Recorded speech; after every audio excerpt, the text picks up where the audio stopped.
Ырсалиев Нуржигиттен даярдан турсун апабыз Садабаева Базарова. Ассаламу алейкум, кыргыз элим. Бул жерге келген себебим эмне? Акыйкат. Ушу Кыргызстанда эл көбөйөт. Жер көбөйбөйт.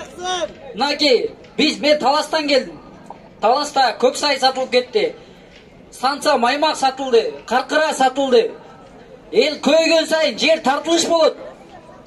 Бизге акыйкат керек, адилеттүү башчы керек кыргыз элине.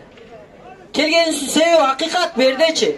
Ат башта логистикалык борбор салайын деп отур. Логистика бул биле чиновниктердин эле кызыкчылыгы бердечи. Карапайым чортаман эл аерден 1 сом пайда көрбөйт. Мисалы Баткен чегарабыз дагы эле чечилбей жатыр. Тажиктер болсо ал өзбектер эмес, алар прямой эле кирип келе берет.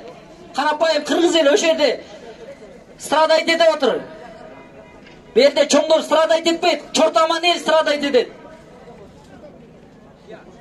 Бизге акыйкат хан келсе жакшы болот эле. Ушу Садыр Жапаровду мен Таластан колдоп келдим да, себеби Садыр Жапаров айткан, 2005-жылы айткан экен. Ушул 100 миллион долларды аясаңар ушу чегара үчүн, бирок бир убакыт келет, миллиарддаган долларды салсаңар да ал жергерди карай албайсыңар. Чыккыла ушул жерден, ошол жерде Сулаймантоо меники, Баткен меники деп ошол жерден келген депутаттар деп айткан 2005-жылы. Ошол убакыт келди азыр. Миллиард берсең да бербейт азыр ал жерди Баткен.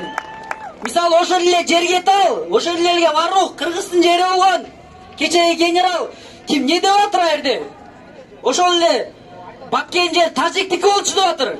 Ошол жерге тал Кыргыздыкы, Фарук Кыргыздыкы. Генерал туруп тажиктики деп атыр. Бизге адилеттүү хан керек, кыргыз элим. Мерде биригели, бир муштум бололу.